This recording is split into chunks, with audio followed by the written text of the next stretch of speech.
Welcome to channel 69, and you have Big Hurt with the Ghetto Report. What's up, Big Hurt? Back with the Ghetto Report.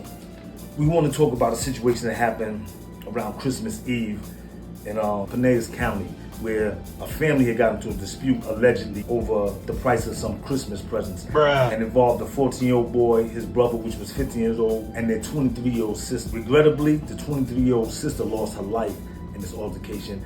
And allegedly, the two brothers arguing over the price of the presents that their family had brought for them.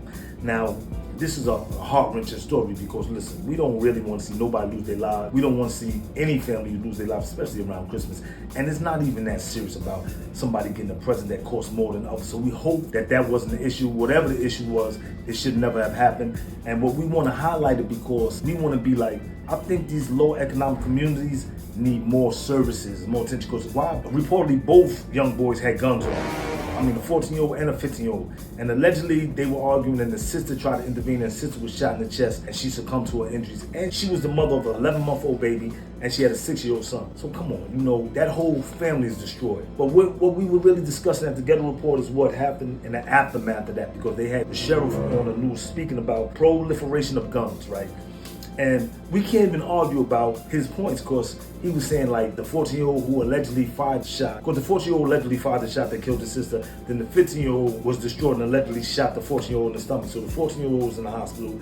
The 15-year-old is in a mental health facility being evaluated and the sister is deceased. So when the sheriff says that we need harsher penalties and something should have been done prior to getting to the stage, because the 14-year-old had allegedly been in prior incidents where he assaulted people in school and other violent incidents. We can't even say nothing about the system taking hold of our children if we're not raising our children and providing them with the right education where it doesn't get that far. Because I'm saying to myself, what type of community do they live in that both 15 and 14-year-olds were carrying guns? What type of community they live in where their parents and their older sister didn't have no sway to tell them to calm down and they heed what they were saying, where it just keeps going and the violence keeps escalating?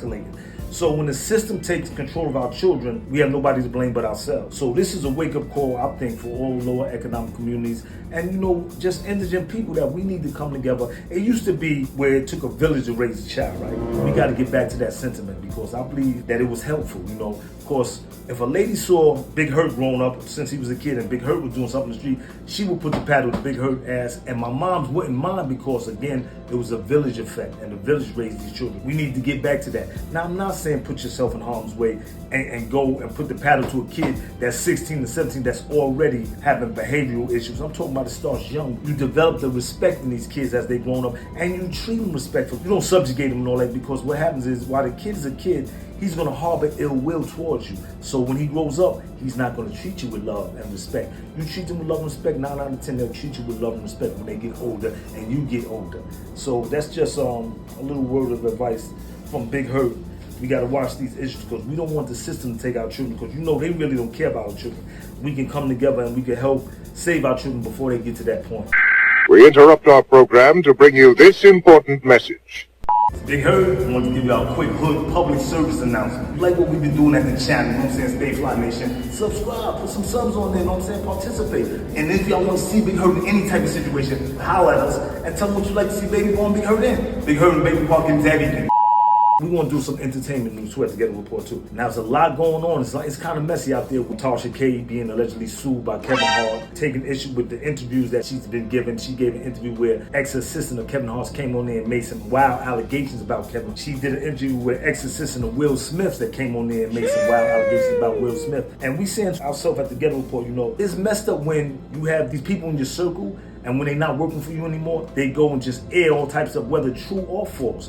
Because what's going to happen is we're not going to want to hire no assistants. They're not going to want to hire no assistants. You can't trust anybody. And a lot of these people be signing NDAs. But all of a sudden, people act like NDAs have no weight. Non-disclosure agreements. People sign these non-disclosure agreements and then they say F the non-disclosure agreements, not worrying about the penalty they're going to face. Reportedly, Kevin Hart's ex-assistant had signed the non-disclosure agreement and she just said F it. And she went on Tasha K and she aired some things that Kevin Hart took issue with, and he's talking about suing Tasha K. Now, we don't know what's going on in Tasha K case here because she just came out of a situation with Cardi B where she lost a $4 million judgment from airing some stuff about Cardi B. So I'm thinking to myself and I'm saying, Tasha, you really don't need to be inviting these people on your platform. You don't vet them and vet the information they're giving you prior to them just saying it, because what happens a lot of times is these are disgruntled ex-employees and they go on here and they're emotional about the situation and they may not be speaking the truth. You gotta be careful bringing these people on there, letting them just air whatever they want to air. We also want to talk about black folk, right? Just tearing each other down. We tearing each other down. I don't really see other cultures tearing each other down like that. And I don't want to put Taraji into that same category because I heard recently how Taraji came out and said she feels like she's not being paid properly in Hollywood. I feel like if Taraji or anybody else feels that way, they have a right to go out there and speak about that. Because Taraji said she's speaking about it because the young actresses that's coming behind her, if she doesn't speak about it, how does she make it better for them? So I respect what Taraji is doing. So I'm not really putting Taraji in that same boat. But I am saying that, you know, black folk together, we got to stop tearing each other down, especially for a dollar. There's a million ways out there to get a dollar. You see Big Hurt got all type of hustle. You don't need to tear each other down, get in front of anybody else. That's just a little word of advice from Big Hurt. Hope y'all take heed to that. And that was another edition of the Ghetto Report. Big Hurt, and I'm out.